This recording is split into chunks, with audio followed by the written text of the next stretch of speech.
The Ethelston cuts through the emerald sky of a world called Viridia. Its scarred hull tells a story of a long, hard voyage from a dying Earth.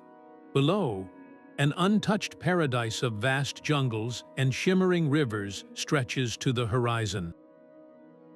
Commander Eva Rostova watches the landscape, her voice a grim whisper over the ship's comms. Initiate primary survey protocols. Remember, we are the architects of a new beginning. Her words are meant to inspire a fresh start for humanity, but a flicker of movement in the deep jungle canopy suggests a terrifying truth. They are not the first to arrive. By the end of this story, you will understand the profound cost of mistaking a living world for an empty lot, and you will discover what happens when the builders become the invaders. What secret intelligence is already watching from the verdant shadows, and what price will humanity pay for its assumptions? When you picture humanity's future among the stars, do you see us as gardeners or as conquerors? The jungle swallowed the survey drone in a flash of emerald and silent, radiant light. One moment it was hovering, a sleek metal eye scanning for mineral deposits, and the next, a creature of woven vine and shimmering bioluminescence uncoiled from the canopy. It moved with a fluid, terrifying grace, snatching the machine from the air without a sound. On the bridge of the Ethelstan, Specialist Kalen jerked back from his console as if burned. His screen filled with static. "That was not animal behavior," he whispered, his voice tight with a dawning horror. "That was coordinated, a calculated defense. They are not just living here. They are protecting something." A cold silence fell over the command deck. The pristine rivers and lush forests below no longer looked like a blank canvas for their grand design. Every twisting root, every glowing fungus, every rustle in the undergrowth now seemed part of a vast, intelligent system. They had not found a new world to shape. They had trespassed into a garden that already had its gardeners. This single, silent act of defense forced a sudden and dangerous reassessment of their entire purpose. Could you terraform a world that was already a finished masterpiece? The mission parameters, etched into their minds after years of training, were crumbling. They were no longer the architects of a new beginning. They were the uninvited guests, and the hosts had just made their first, unmistakable request for them to leave. What other defenses did this living world possess? And what would happen if humanity refused to heed the warning?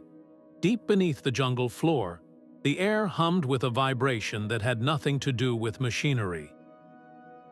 Geologist Anya Sharma brushed the last layer of soil from the rock face, her breath catching in her throat. It was not rock. It was a wall of pure crystal, stretching into a darkness her helmet lamp could not penetrate. Intricate, pulsing patterns were etched deep within the structure, flowing and shifting in rhythmic waves of soft green and gold light. She fumbled for her recorder, her voice a hushed, trembling thing. "This is not geology, it is a language, a living data stream." She stared at the silent, beautiful torrent of information. "They have been terraforming this world for millennia, perfecting its balance, and we just walked in to take over." The grand human mission, the very purpose that had carried them across the void, shattered in that single, luminous moment. They were not builders arriving at an empty lot.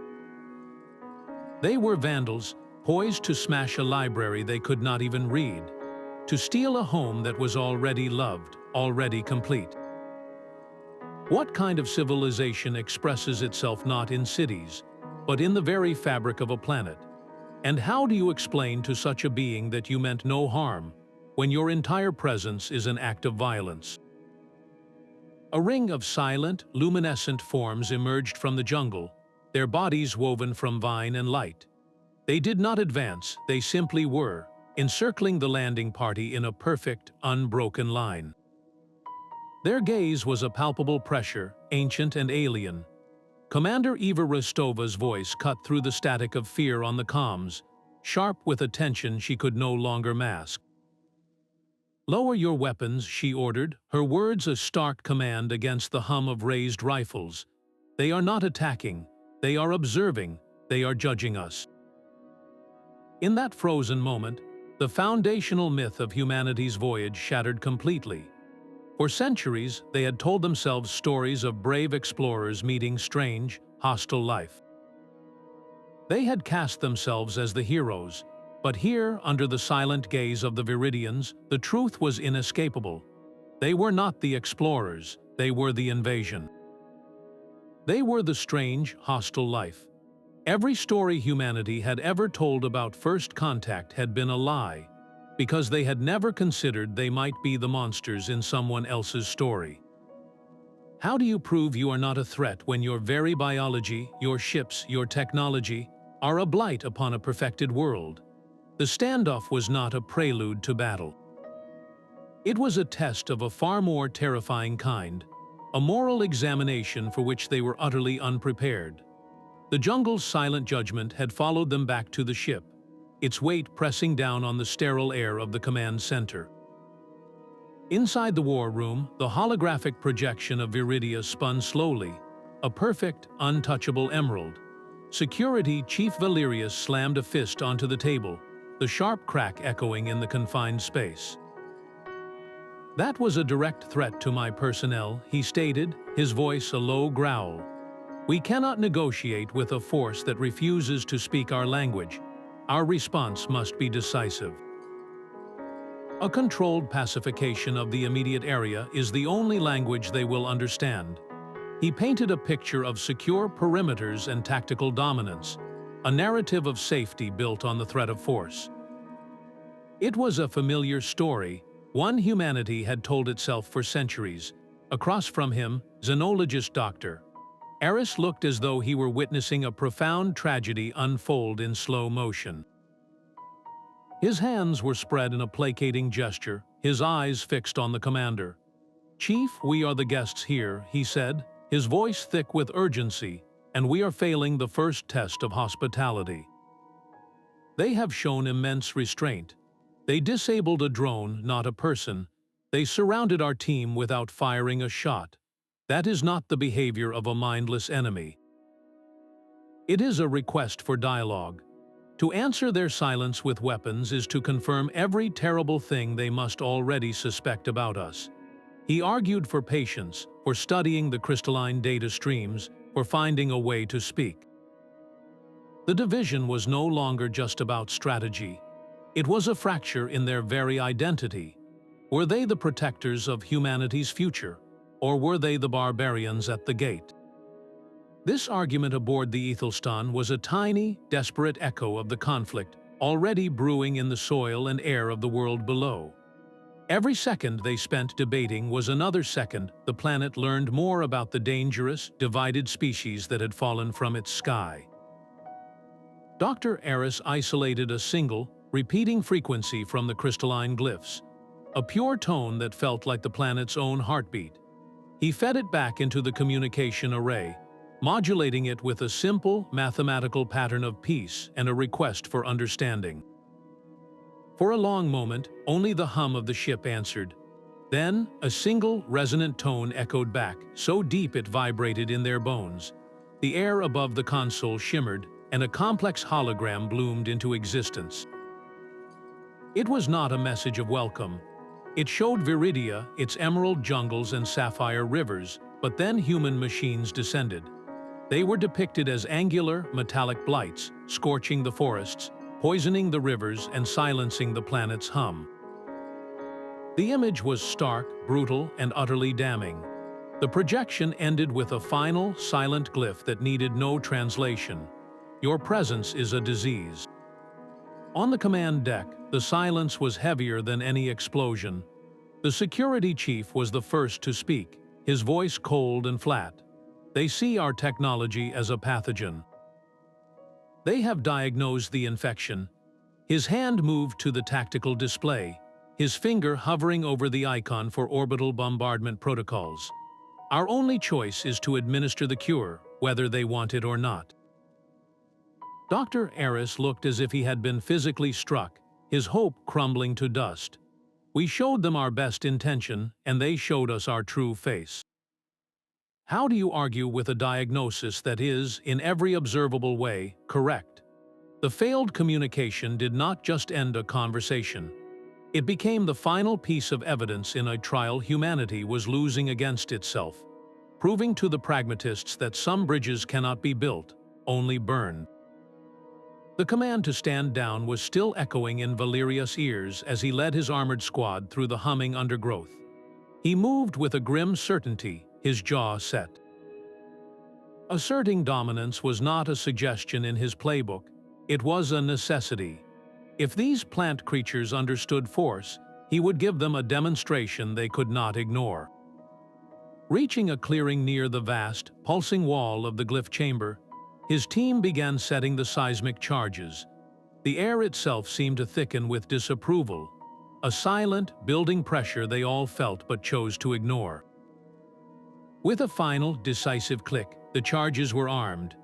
A low, subterranean thump reverberated through the soil, a brutal insult to the planet's gentle, constant hum. For a single, suspended second, nothing happened.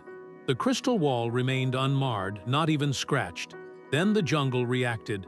It was not an explosion, but an awakening. The very ground beneath their feet shifted, not as earth, but as a coiled muscle. Vines thicker than a man's torso unwove themselves from the canopy, lashing down with terrifying speed. Roots erupted from the soil, snaking around armored legs with the strength of industrial hydraulics. The trees themselves seemed to lean in, their branches becoming a cage of living wood. Valerius' panicked transmission burst over the comms, his voice stripped of all its former arrogance, raw with a primal fear. The trees, they are alive, and they are the signal dissolved into a burst of static, followed by a silence so profound it felt like a physical blow aboard the Ethelstan. They had tried to speak the language of conquest, and the world had answered in a tongue of pure, terrifying life. Their show of force had not proven their strength, but their profound, catastrophic ignorance. What happens to a trapped animal when the hunter becomes the hunted? Static clawed at the command deck speakers, a final, chilling punctuation to Valerius' aborted scream. Eva Rostova was already moving, her face a mask of cold fury and grim resolve. "That fool," she hissed, her voice low and cutting. "He forced their hand, and now we have to walk into their response." She assembled a small team, not soldiers this time, but engineers and medics, arming them with sonic emitters tuned to the resonant frequency Dr. Eris had isolated.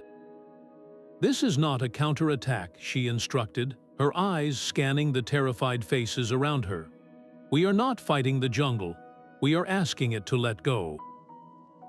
The air in the jungle was thick with silent judgment. The emitters hummed in their hands, projecting a soft, pulsing wave of sound, the same pure tone they had used to communicate. As they moved deeper, the results were immediate and unnerving. The great, constricting vines that had ensnared Valerius' squad seemed to listen.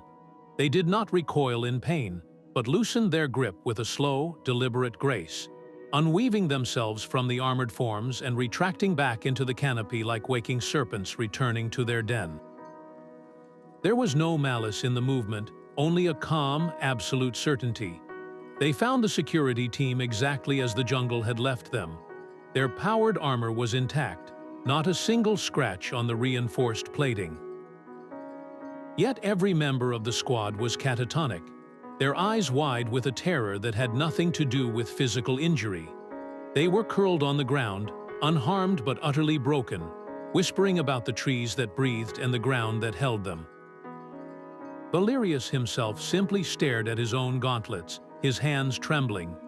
He had tried to break the world, and the world had simply held him still, showing him his own insignificance without ever raising a voice.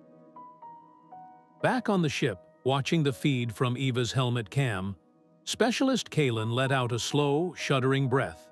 He looked from the traumatized soldiers to the retreating vines, his mind connecting the dots with a dreadful clarity.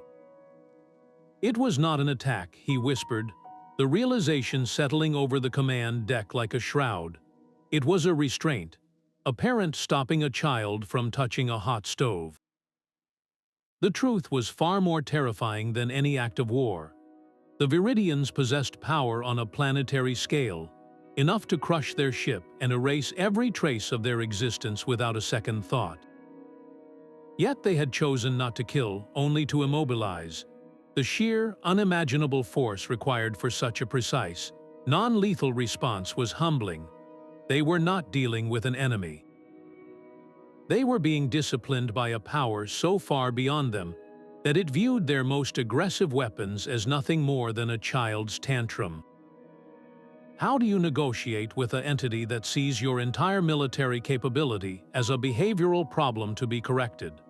The rescue had been a success, but it left them with a chilling new understanding of their place in this living, breathing, and terrifyingly patient world. The hum of the Aethelstan's engines faltered, a sickening stutter that vibrated through the deck plates and into their bones. On the main viewer, the emerald world of Viridia was no longer a passive sphere of beauty.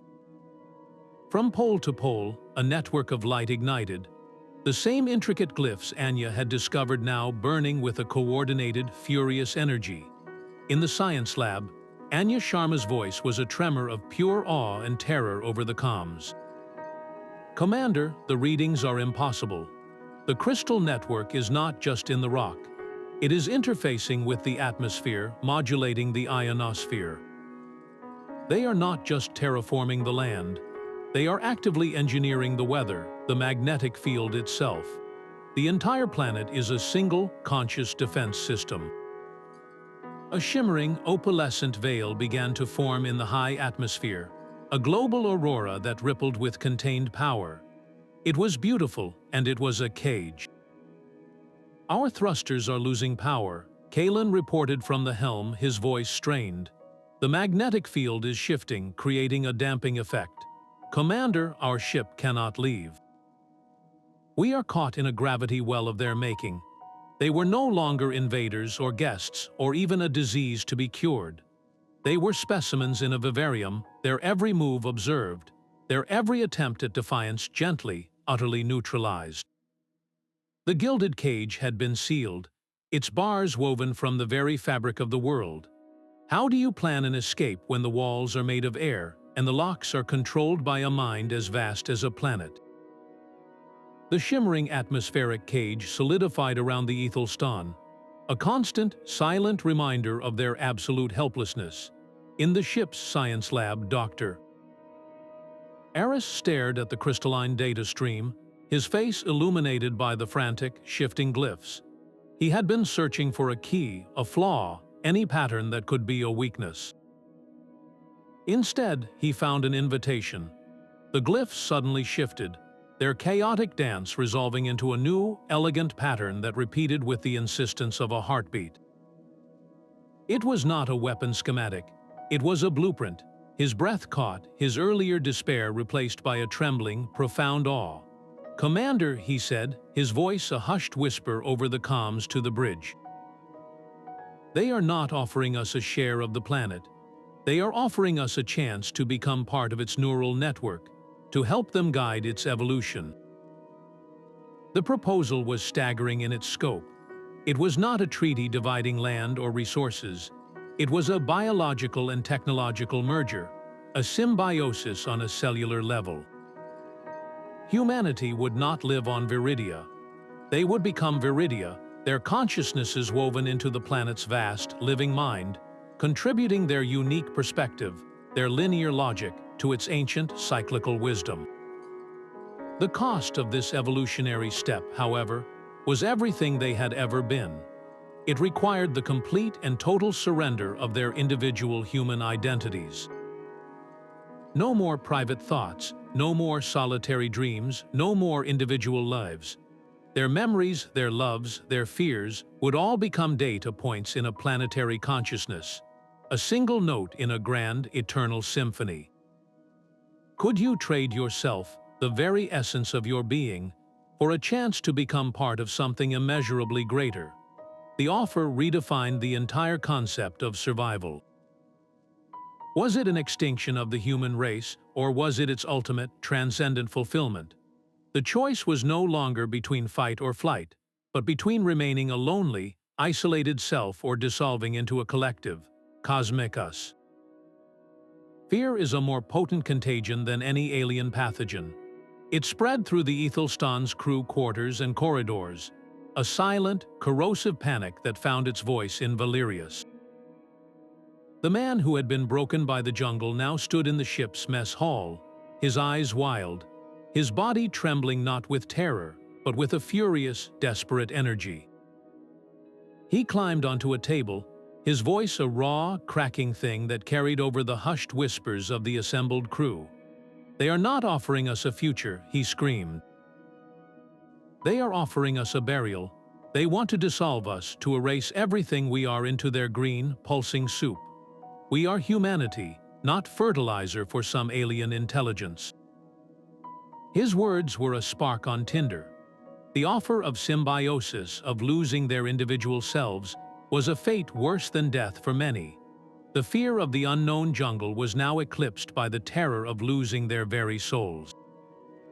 Valerius, once the champion of brute force, had become the prophet of a desperate, last-ditch exodus. He was not leading them to war anymore. He was leading a jailbreak from a prison whose walls were made of thought itself. His rallying cry found its mark in the hearts of those who would rather die as humans than live as part of a collective mind. The schism was no longer philosophical. It was about to become violently real. How far would you go to protect the fragile, beautiful, and terrifying idea of your own self? The fight for humanity's future was no longer against the planet below, but against the reflection in the mirror. Valerius and his followers moved with a grim, rehearsed precision. They were not soldiers on a mission now, they were mutineers. Bypassing security protocols they themselves had designed, they stormed the bridge. The shocked crew at their stations were met not with reasoned argument, but with the cold, intimidating barrels of tools repurposed as weapons. "Stand down," Valerius ordered, his voice a low growl as he shoved the duty helmsman away from the console. He placed his hands on the navigation controls, his fingers flying across the interface. "We are leaving. We will burn out the main engines if we have to, but we will punch through that atmospheric cage." On the main viewer, the shimmering opalescent veil of Viridia's defense system glowed, a beautiful and impossible barrier. This was the ultimate act of human defiance, a refusal to be assimilated, to be rewritten.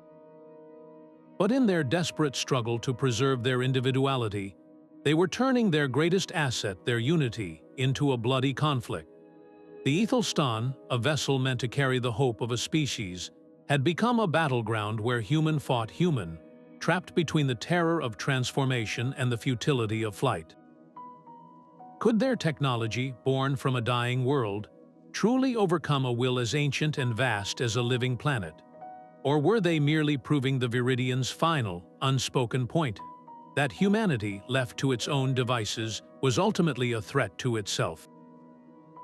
The bridge alarms screamed in harmony with the shouting as Eva and her team fought their way toward the emergency shuttle bay. The air was thick with the acrid smell of scorched circuits and human fear. They were not retreating from the Viridians, but from their own kind. Their shuttle broke free from the Aethelstan's belly, a desperate leaf falling toward the vast, waiting jungle. They landed in the soft soil near the pulsing glyph chamber, the ancient crystal wall humming with a calm that felt like judgment. Eva stood before a portable comms unit, her face illuminated by its dim light, the jungle's breath cool on her skin. She opened a channel to the ship, her voice cutting through the static of rebellion, clear and sharp with a terrible, final clarity. "To every soul still aboard the Aethelstan, listen to me. You are fighting the wrong enemy. The invasion is not down here, it is you, it is us. Our fear, our refusal to evolve, is the only true threat. Stand down now, before the planet is forced to do what it has so mercifully avoided. It will eliminate the infection to save the body." Her words echoed through the silent corridors and crowded decks of the ship. a cold splash of truth against the fever of mutiny. On the bridge, Valerius snarled, ordering the channel shut down, but it was too late. The message had landed. A young engineer, her hands hovering over the engine ignition sequence, slowly pulled them back. She looked at the shimmering cage outside the viewport, then at the frantic, terrified face of Valerius, and she understood. They were not heroes making a last stand. They were a virus trying to burst out of a cell, and the body was preparing its immune response. How do you pull the trigger when you finally realize you are the bullet aimed at the heart of your own future? The fight for control of the ship was no longer just a battle of wills. It had become a race between human reason and the suicidal impulse of a cornered animal. The jungle fell silent, but the air began to hum with a new and terrifying pressure. It was a soundless vibration that started in the teeth and traveled inward, a psychic wave that bypassed ears and crashed directly into the mind. On the bridge of the Ethelstan, Valerius froze, his hand hovering over the engine ignition. In the shuttle on the surface, Eva Ristova gasped, her knees buckling as a vision that was not her own flooded her consciousness. There were no words, no alien glyphs. There was only pure, unmediated experience. The planetary consciousness of Viridia was no longer asking to be understood. It was imposing its verdict. The first vision was a symphony of light and life. They saw a future where the Aethelstan's scarred hull was not a blight, but a seed, overgrown with luminous vines and integrated into a new, pulsing crystalline structure. They saw themselves not as individuals, but as nodes in a vast network, their human memories and logic flowing into the planet's ancient wisdom. They felt the profound peace of this union, the end of loneliness, the beginning of a shared existence where every thought contributed to the growth of a world. They were not conquerors or even guests. They were stewards, partners, neurons in a global brain. The beauty of it was so profound it felt like a homecoming to a home they never knew they had. Then the vision shifted. The second future was cold, brutal, and absolute. They watched as the Aethelstan, their entire world for generations, was taken apart. It was not an explosion. It was a meticulous, silent disassembly. The ship's hull began to flake away like rust, each molecule gently pried apart and absorbed into the soil. The crew within did not scream. They simply unwound, their bodies and minds dissolving into static and then into nothing, their unique patterns of thought erased forever. There was no violence, only a quiet, terrifyingly efficient recycling. The message was unmistakable. This was not a threat of destruction, but a promise of erasure. You will join the symphony, or you will be silenced. The choice was no longer a philosophical debate between Eva's faction and Valerius' mutineers. It was a binary switch, presented by a power that had run out of patience. The vision receded, leaving behind a hollow silence and the bitter taste of absolute truth. There would be no negotiation, no clever escape, no last stand. The ultimatum was the ground they now stood on. To refuse was to choose oblivion. To accept was to become something entirely new. The Viridians had finally stopped showing them the consequences of their actions. They had simply given them the final, inescapable bill. The psychic echo of the Viridian ultimatum still hummed in the air, a shared phantom limb of a choice that had been made for them. On the Aethelstan's bridge, the frantic energy of the mutiny shattered into 1,000 silent, horrified pieces. Valerius stood before the main console, his finger still twitching toward the engine ignition, but the fire in his eyes had been extinguished, replaced by the hollow stare of a man who has just read his own death warrant. The vision of their silent, meticulous dissolution was not a threat. It was a memory of a future that had already been decided. Then, a young engineer named Liana stepped forward. Her face was pale, streaked with tears, but her voice did not tremble. She placed a hand on the tactical console, her fingers hovering over the weapon systems that Valerius had armed. "Don't you see?" she cried, her words not an accusation but a desperate plea aimed at the entire bridge.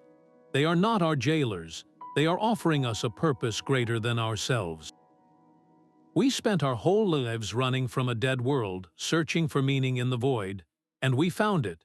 It is right here, and it is asking us to join it, not to conquer it."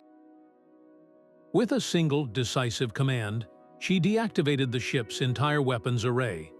The console lights winked from angry red to a soft stand by blue. The act was not one of surrender, but of acceptance. It was the key turning in a lock. There was no struggle, no shouted order from Valerius.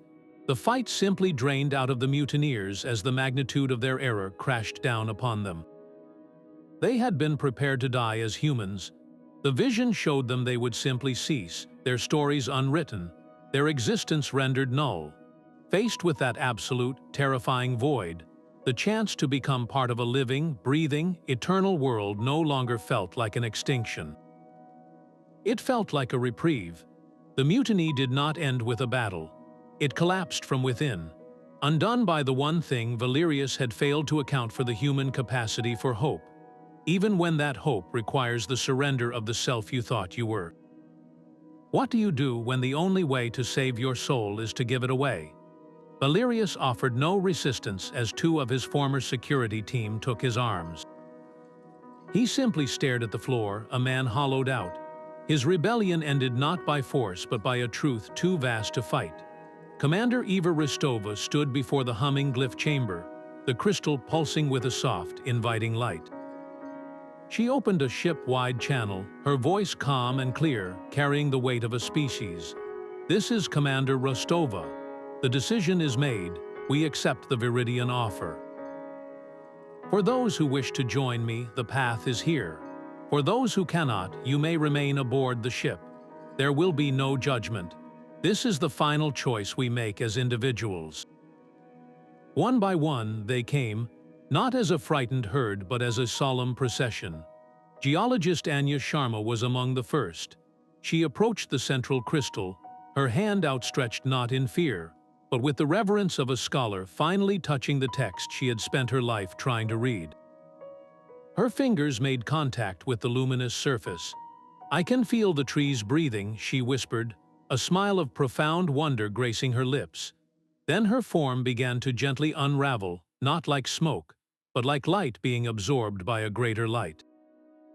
It was a peaceful, transcendent dissolution, a single drop of water returning to the ocean, losing its individual shape but becoming part of the vast, rolling whole.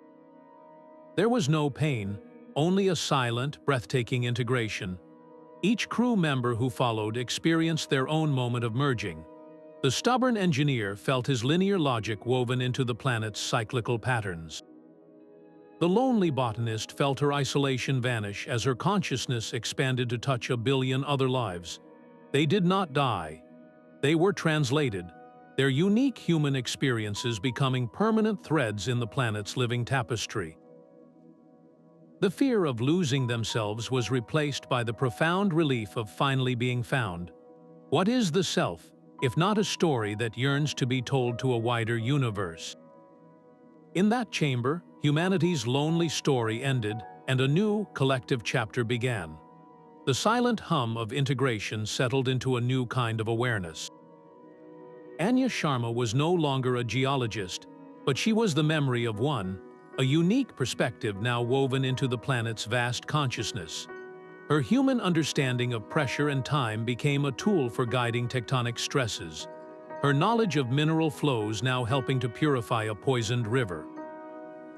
Across the planet, the other merged humans became stewards, their individual skills and memories repurposed as specialized functions within a global mind.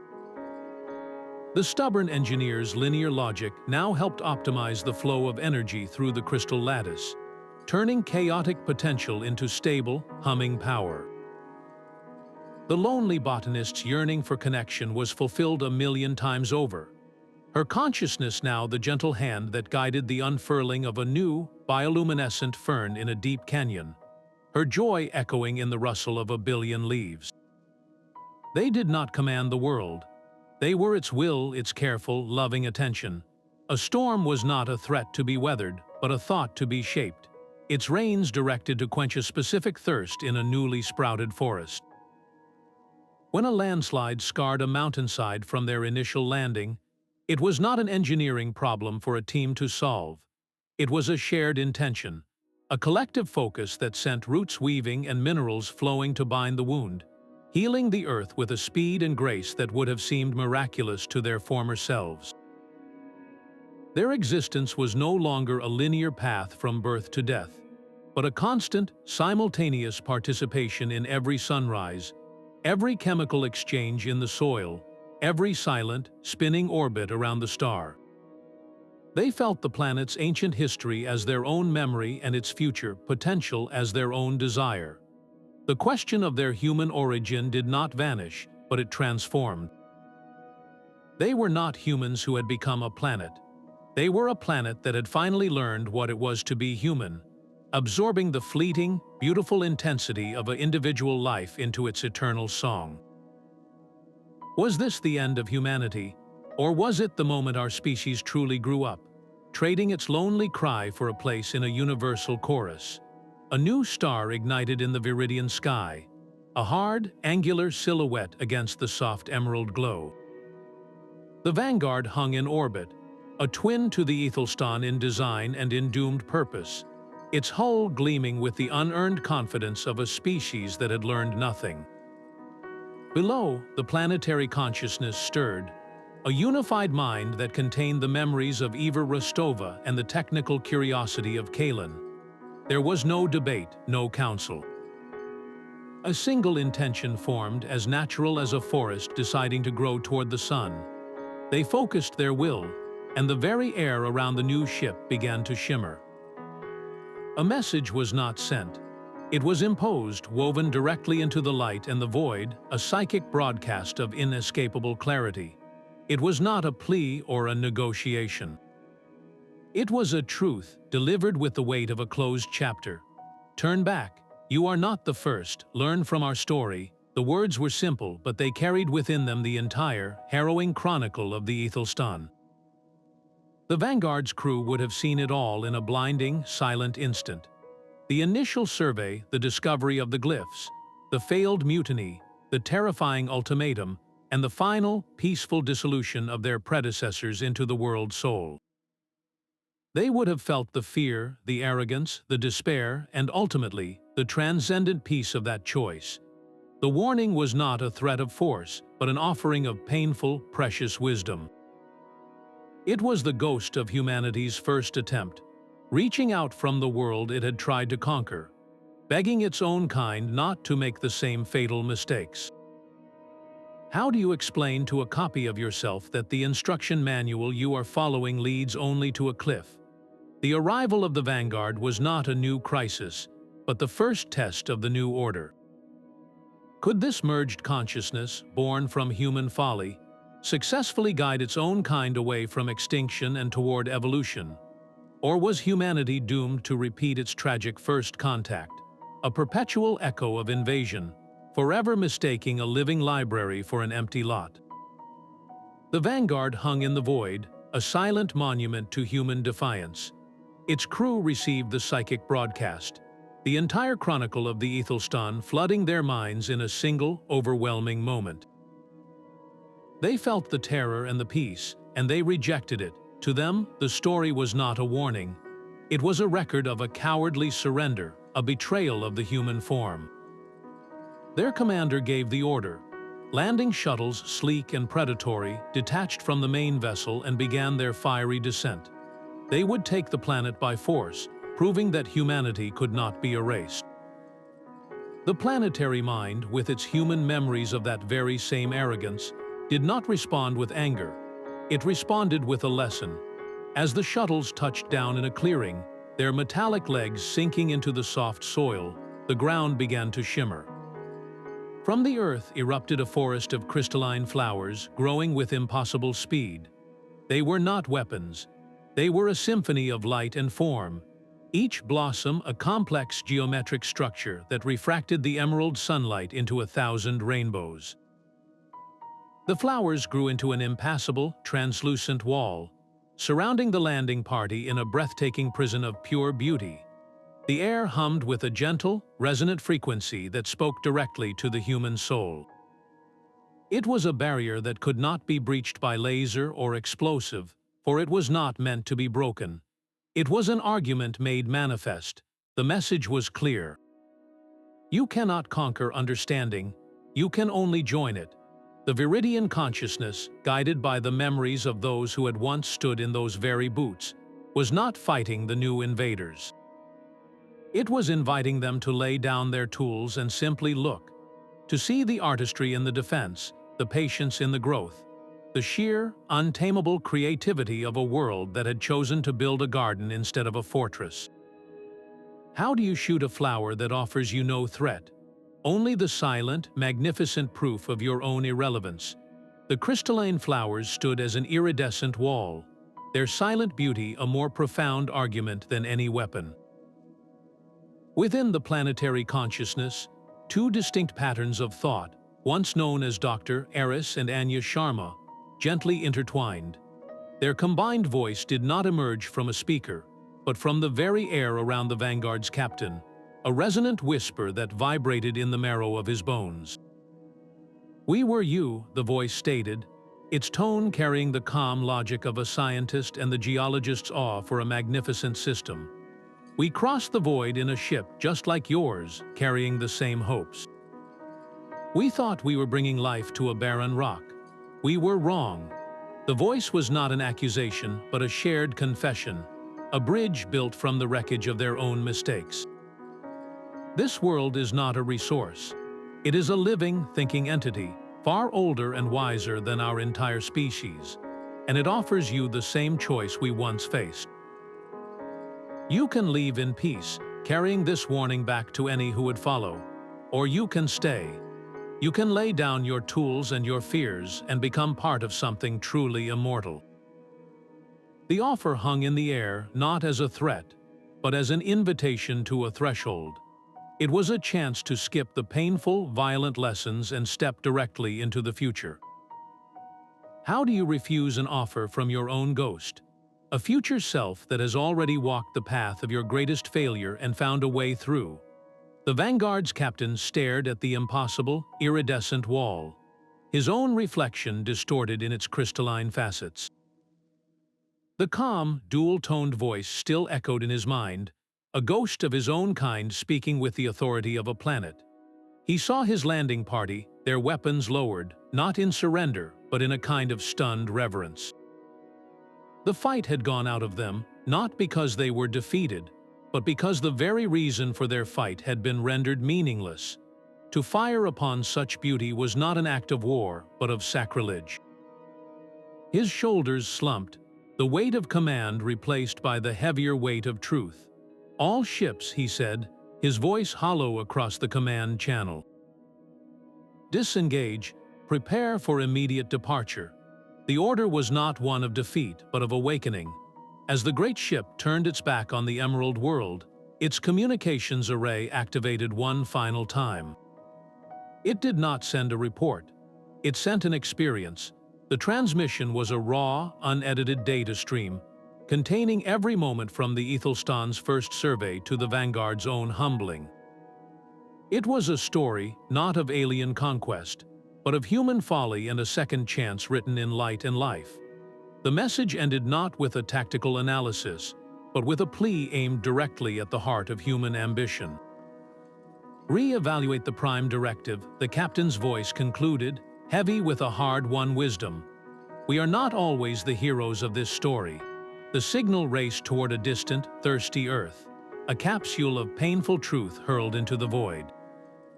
It was a warning that the universe was not filled with empty worlds waiting for a master, but with living libraries that would only tolerate readers, not arsonists. The real question was whether the people who had sent them would have the humility to listen, or if they would simply send another ship, and another, until the galaxy finally lost its patience with a species that refused to learn. The transmission from the Vanguard did not just travel through space. It detonated in the heart of human civilization like a silent bomb. The raw data stream, carrying the entire chronicle of the Aethelstan's failure and transformation, flooded the global networks. People did not just hear a report, they lived it. They felt the jungle's judgment, the terror of the mutiny, and the profound peace of the merge. The public outcry was immediate and seismic. The powerful Terraforming Guild, which had sponsored the missions with promises of manifest destiny among the stars, found its authority evaporating overnight. Its grand narrative of taming dead worlds was exposed as a dangerous, arrogant fantasy. The Guild was not just criticized, it was dismantled, its charter revoked by a global consensus that had finally seen the true cost of its ambition. From its ashes rose a new governing body, the Xenological Relations Directorate. Its founding principle was a complete reversal of centuries of human policy. No more colonial expansion, no more terraforming. The new mandate was based entirely on first contact protocols and principles of coexistence.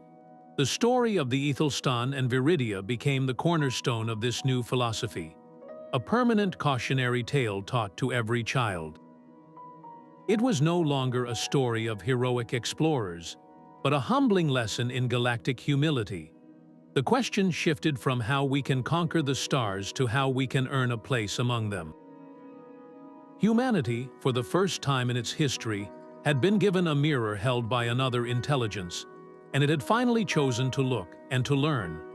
The echoes from that distant emerald world did not just change a policy. They changed the very soul of a species, turning its gaze from conquest to conversation. Centuries bled into millennia, and the emerald world of Viridia did not fade into myth. It became a beacon.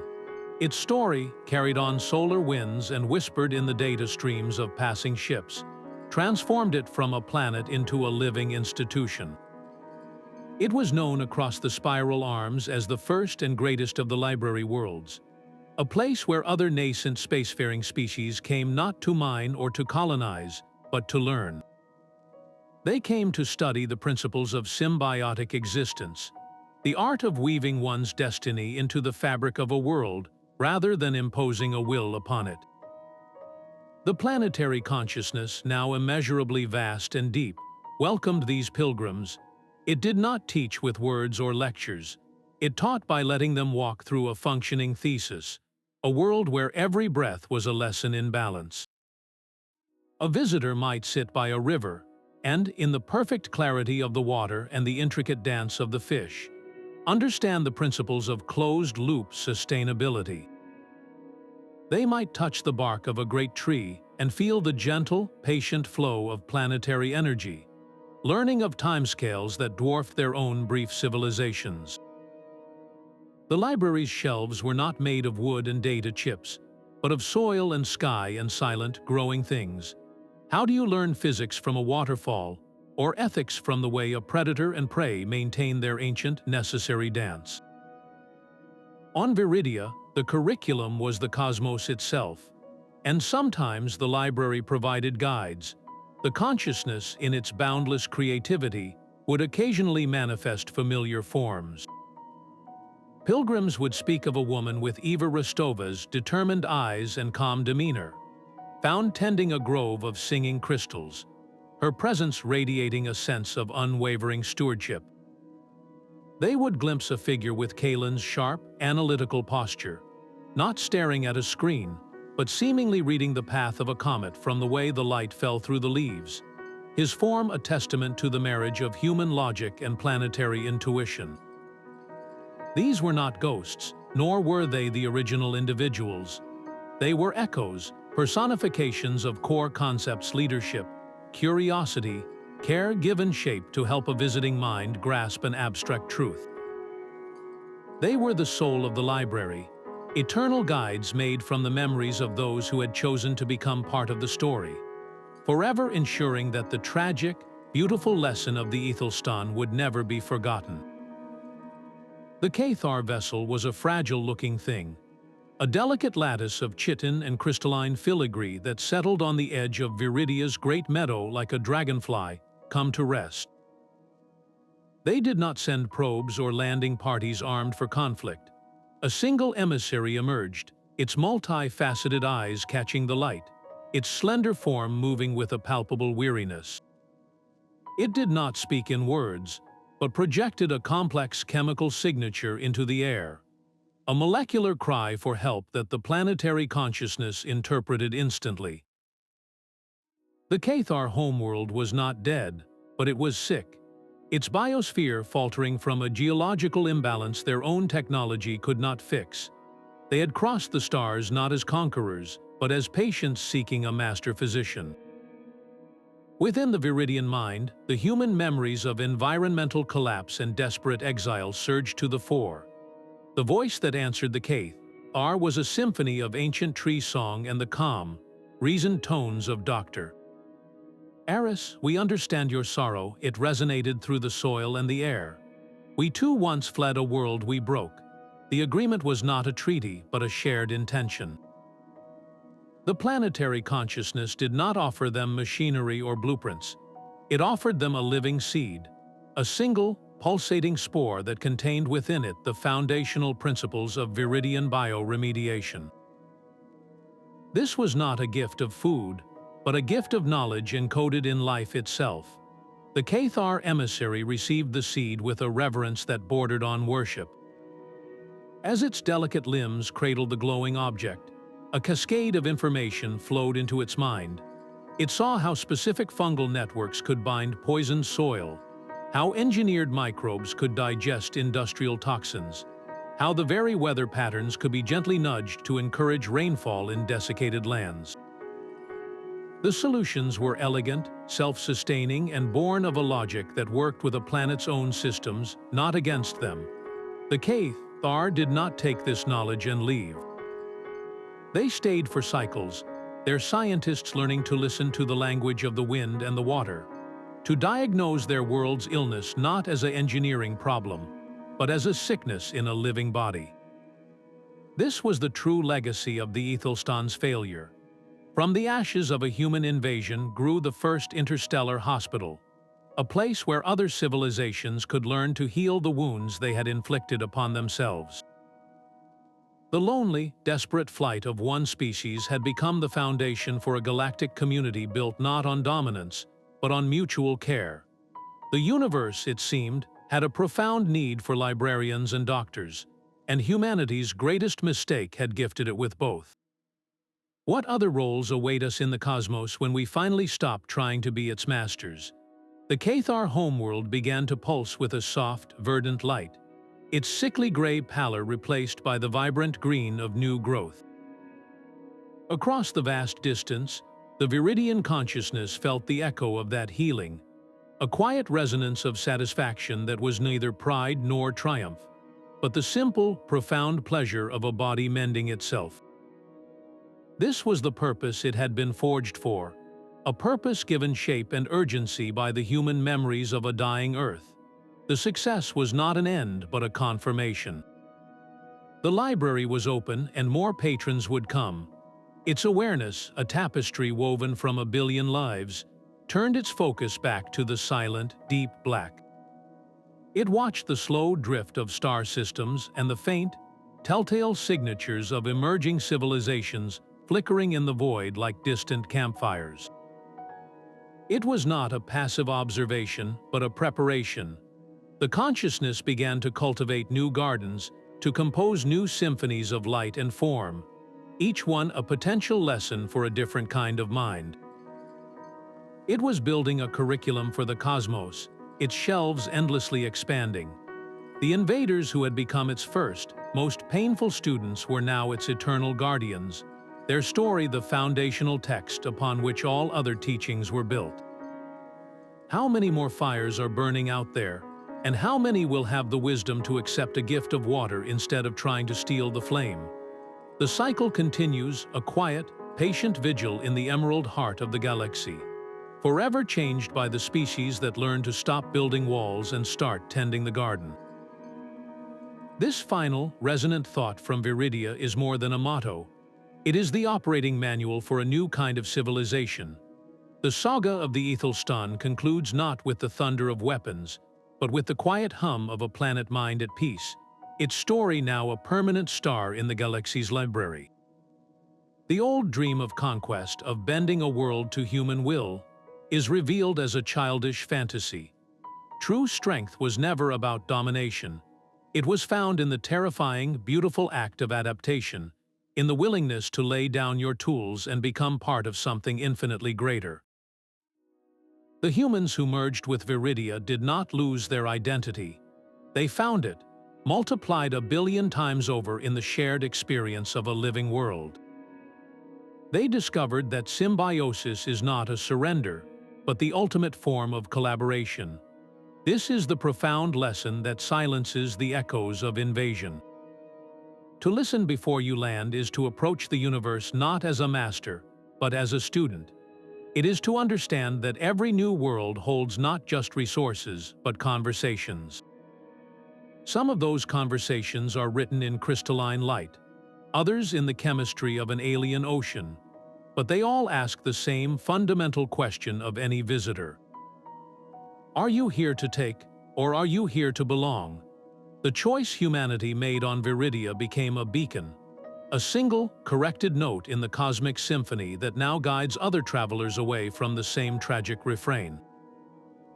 It is an epitaph for our old ambitions and a call to action for all who journey into the unknown, reminding us that the greatest discoveries are not new worlds to claim, but new ways to coexist.